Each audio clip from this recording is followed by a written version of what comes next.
my life. In his final UN address, he talks about defending Ukraine and how he did NATO and all this fun stuff. You know, it's a laughable prospect from Biden, considering that he is doing the exact opposite of defending Ukraine in defending Israel. So let's hear what he had to say. We also need to uphold our principles as we seek to responsibly manage the competition with China so it does not veer into conflict. We stand ready to cooperate on urgent challenges for the good of our people and the people everywhere. We recently resumed cooperation with China to stop the flow of deadly synthetic narcotics. I appreciate the collaboration. It matters for the people of my country and many others around the world. On matters of conviction, the United States is unabashed, pushing back against unfair economic competition, against military coercion of other nations in the South China Sea, and maintaining peace and stability across the Taiwan Straits, and protecting our most advanced technologies so they cannot be used against us or any of our partners. At the same time, we're going to continue to strengthen our network of alliances and partnerships across the Indo-Pacific. These partnerships are not against any nation. They're building blocks for a free, open, secure, and peaceful Indo-Pacific. We're also working to bring greater measure of peace and stability to the Middle East. The world must not flinch from the horrors of October 7th. Any country would have the right and responsibility to ensure that such an attack can never happen again. Thousands of armed Hamas terrorists invaded a sovereign state, slaughtering and massacring more than 1,200 people, including 46 Americans in their homes. We did NATO! We did NATO! Israel has a right to defend NATO! Hamas, Jack, look alive! 40 babies, Israel. The Hamas. And at a music festival. Despicable acts of sexual violence. Yeah, 250 innocents taken hostage. I saw the babies lit on fire with kerosene, Jack. I saw the beheaded babies, decapitated babies. NATO, mass rapes. I've met with the families of those hostages. I've grieved with them. They're going through hell. Innocent civilians in Gaza are also going through hell. Thousands and thousands kills, including aid workers. Yeah, who's putting them through hell, big dog? What's that about, dude? Who's doing that?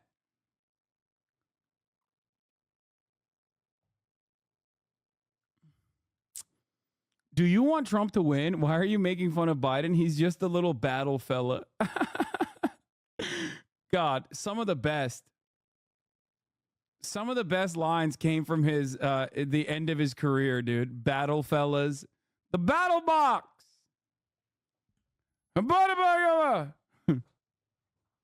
I did NATO. AUKUS, Jack. I did Five Eyes. Five Eyes.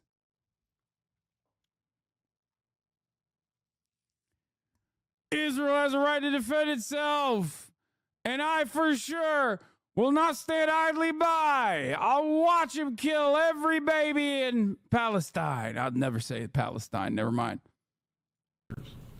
Too many families dislocated, crowding in the We beat Medicare. tents, facing a Tomorrow I'm going to do 9/11. dire humanitarian situation. They did not ask for this war that Hamas started. I put forward with Qatar and Egypt a ceasefire and hostage deal. It's been endorsed by the UN Security Council. Now is the time for the parties to fight. It's so funny because, like, everyone in that room, with the exception of Biden, including the Israeli envoys, by the way, know exactly who's fucking up the bag, okay? Know exactly who's responsible for all the death and destruction. Know exactly who's responsible for fucking up the ceasefire deal. Every single person knows, except for Biden. His brain is broken, so obviously he doesn't fucking know anything. But, you know, 'cause, like, everyone in that room, with the exception of Biden, including the Israeli envoys, by the way, know exactly who's responsible for all the death and destruction. Know exactly who's responsible for all the death and destruction. Every single person knows, except for Biden. His brain is broken, so obviously he doesn't fucking know anything. We just got to play this song and dance as though, you know, this is a force of, this is a natural disaster. This is a natural disaster that is completely fucking unavoidable. There's nothing we can do about it. Finalizes terms. Bring the hostages home and secure security for Israel and Gaza free of Hamas grip. Ease the suffering in Gaza and end this war. On October 7th,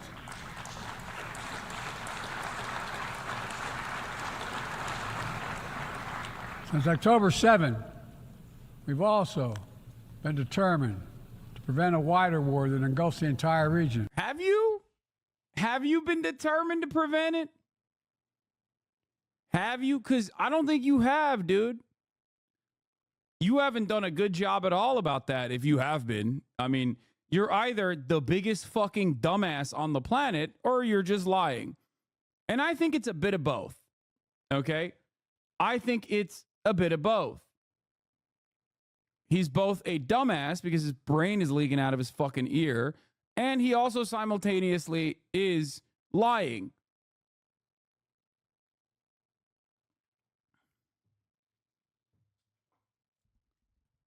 He's serious. He said, "Hanibada hanibada." Because honestly, if you were trying to stop Israel from escalating broader conflict, okay, you probably shouldn't be giving them weapons, giving them political cover at the UN Security Council, and at the UN General Assembly. You probably shouldn't be, I don't know, sending your fucking troops and giving, using American resources further beyond like the $18 billion worth of weapons you've given to Israel, but also past the $18 billion using American surveillance to give Israel new targets to bomb.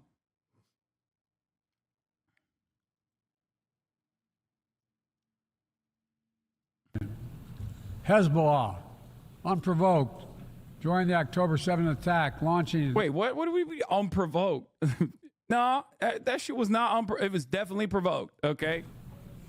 Rockets into Israel. Almost a year later, too many on each side of the Israeli-Lebanon border remain displaced.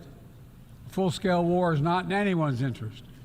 Even if the situation has escalated, a diplomatic solution is still possible.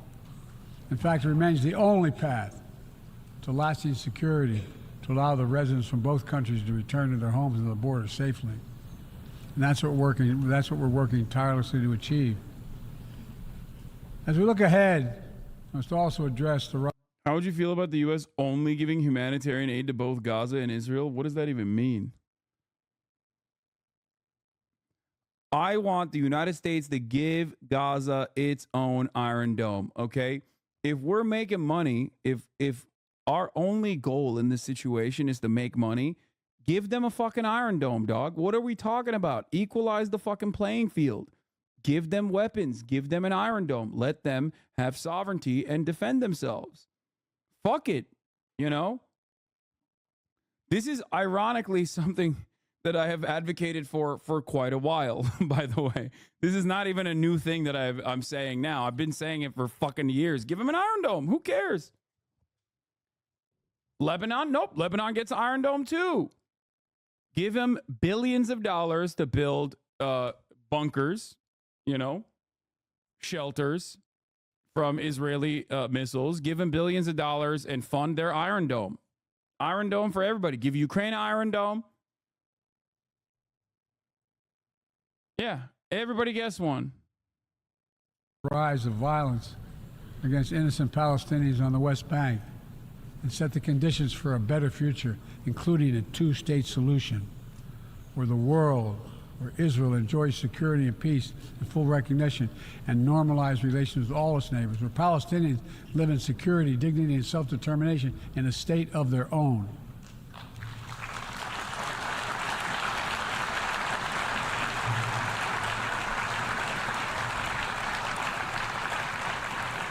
Progress toward peace will put us in a stronger position to deal with the ongoing threat posed by Iran.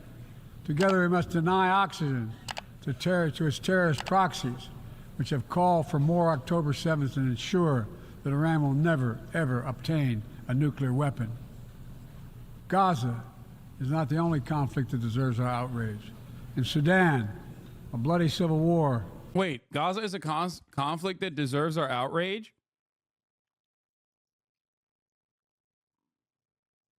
So, like, are you saying that Israel deserves outrage? What's going on? I mean, I have a lot of mind on what Israel deserves. We won't get into that, of course, but I don't understand it. Like, who are we outraged by? Who are we supposed to be outraged by, man? Who's doing the bombing, dude? Should we be more outraged that at the Palestinian babies that are dying under Israeli bombs? Is that what it is? Well, American bombs that Israel is lobbing their way? Yeah. Unleash one of the world's worst humanitarian crises. 8 million on the brink of famine. Hundreds of thousands already there. Atrocities in Darfur and elsewhere. The United States has led the world in providing humanitarian aid to Sudan. And with our partners, we've led diplomatic talks to try to silence the guns and avert a wider famine. The world needs to stop arming the generals, to speak with one voice and tell them, stop tearing your country apart, stop blocking aid to the Sudanese people, end this war now. He's not even getting, like, decent applause. Yeah. Let me close with this. Even as we navigate so much change, one thing must not change. We must never forget who we're here to represent. We, the people. These are the first words of our Constitution, the very idea of America. They inspired the opening words of the UN Charter. I made the preservation of democracy the central cause of my presidency.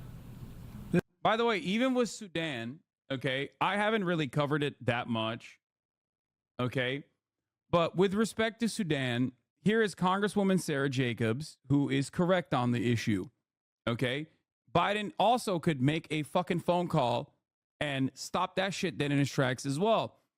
Congresswoman Sarah Jacobs from California 51 says, in today's meeting with the UAE President Sheikh Mohammed bin Zayed Al Nahyan, I urge President Biden to use our considerable leverage to get the UAE to stop funding the RSF and prolonging the war in Sudan. The continued death, destruction, and suffering in Sudan is preventable. Okay? When you are the global hegemonic superpower, you have access to either side, okay, of any conflict. In this circumstance, you could absolutely just be like, UAE, what the fuck are you doing? Stop.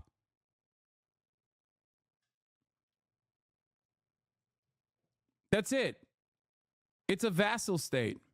This summer, even then, he could just fucking, do something about it.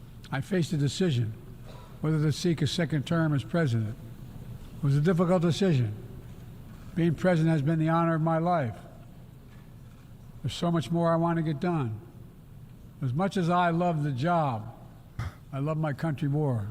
Why is he acting like he can't do anything about it? He's the literal president. This is also ironically, this is also one of the things that he could unilaterally decide on, okay? Even by making phone calls, okay? This is not something that even requires fucking congressional approval, okay?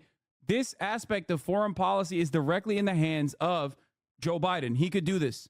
He could do this on his own. Same with Israel, okay?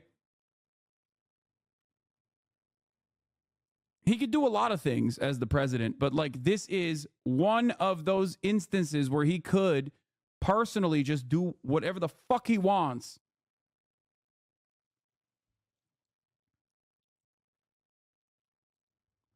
RSF is the Rapid Support Forces, a genocidal militia funded by the Arab Emiratis doing a genocide in Sudan. Yes. So when he goes, someone's got to do something about Israel. Someone's got to do something about Sudan. It's like, no, dude, that someone is you, okay? People elected you to do something about it, you know? The fuck do you mean? I decided after 50 years of public service, It's time for a new generation of leadership to take my nation forward. My fellow leaders, let us never forget. Which previous president stopped Israel with one phone call? Ronald Reagan. Joe Biden himself stopped Israel in 2021 with one phone call. You know.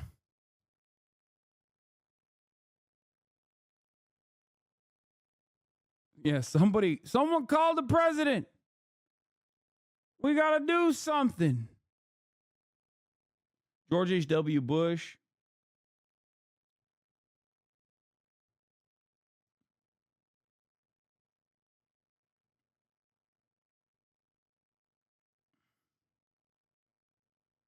Thoughts on Israel escalating in Lebanon sharply to make it more confusing to call for an arms embargo to average people? Wait, what? What do you mean? If anything, that should give more cause to an arms embargo argument.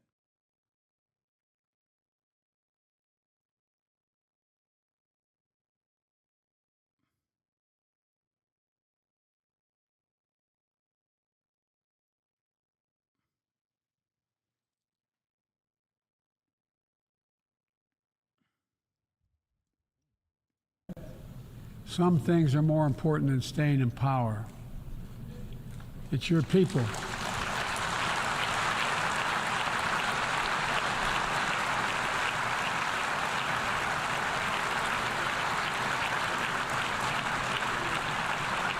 It's your people that matter the most. Never forget, we are here to serve the people, not the other way around. Because the future will be won by those who unleash the full potential of their people, to breathe free, to think freely, to innovate, to educate, to live and love openly without fear. That's the soul of democracy. It does not belong to any one country. I've seen it all around the world, and the brave men and women who ended apartheid, brought down the Berlin Wall. Huh. That's insane. Dog. Both of the things that you just mentioned, Israel is currently doing. An apartheid and a literal fucking wall to maintain said apartheid. Fight today for freedom and justice and dignity. We saw it, that universal yearning for rights and freedom in Venezuela, where millions cast their vote for change that hadn't been recognized. But it can't be denied. The world knows the truth. We saw it in Uganda, LGBT activists demanding safety and recognition of their common humanity. We see it in citizens across the world peacefully choosing their future. From Ghana to India to South Korea, nations representing 1/4 of humanity who will hold elections this year alone. Evangelical hogwatch cringe later.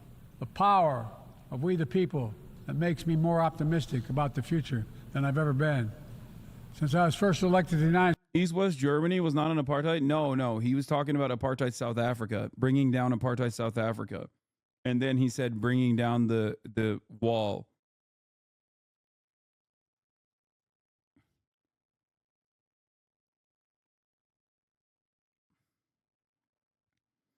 I think one of the funniest flubs from the American State Department was when they immediately recognized the new Venezuelan government, which stopped every other Latin American, and I told you this was going to happen, okay? Remember when the Venezuelan elections took place? And, you know, there was definitely some inconsistencies, and obviously Maduro's popularity has dipped tremendously from day one, and he was mostly riding on the Chavistas and Chavez's popularity for his entire fucking reign. And the moment that America fucking stepped in and was like, we recognize the new Venezuelan leadership, every other fucking country in the region, every other left-leaning country in the region that previously were like, hold up, let's take a look at the fucking results of this election, okay, immediately went, all right, never mind. Fuck it. Yep. Nope. Maduro is the guy. Sorry. And that was because That was because America was like, nope, this is not correct. This is incorrect. Actually, we know Maduro is not the president. We know that he wasn't democratically elected. We recognize the new government. And as soon as that happened, even before Office of Americas,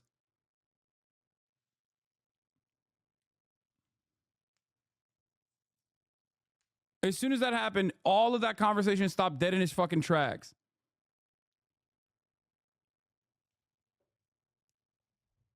Don't you think Israel likes Lebanon is a bit disrespectful? I think what's disrespectful is coming to a fucking streamer, coming to one of the only fucking internet communities that actively talks about Israel's genocide and hyper focusing on the optics of the way that I title, because, thinking that is a larger issue than the actual issues that I'm speaking on, thinking that this is a valid criticism. That's what's disrespectful, in my opinion, What do you want me to do? There's a limited amount of fucking words and letters that I can use in a Twitch title. Do you think that is disrespectful? Taking away space, time from the actual conversation that we're having so we can focus on your aesthetics-based, optics-based argument? What's more disrespectful, you think? United States Senate 1972. Every age faces its challenges. I saw it as a young man. I see it today. But we are stronger than we think. We're stronger together than alone. And what the people call impossible is just an illusion. Nelson Mandela taught us, and I quote, "It always seems impossible until it's done. It always seems impossible until it's done." My fellow leaders, there is nothing that's beyond our capacity if we work together. Let's work together. God bless you all, and may God protect all those who seek peace. Yeah, he was going to say, may God protect our troops. Is wild that he's quoting Mandela? Yeah. I wonder if he'll quote Mandela when Mandela was talking about Israel being in apartheid. Probably not. Yeah, Starmer mistakenly refers to Israeli hostages as sausages. Everybody made fun of this on Twitter. I don't really care. I think the worst version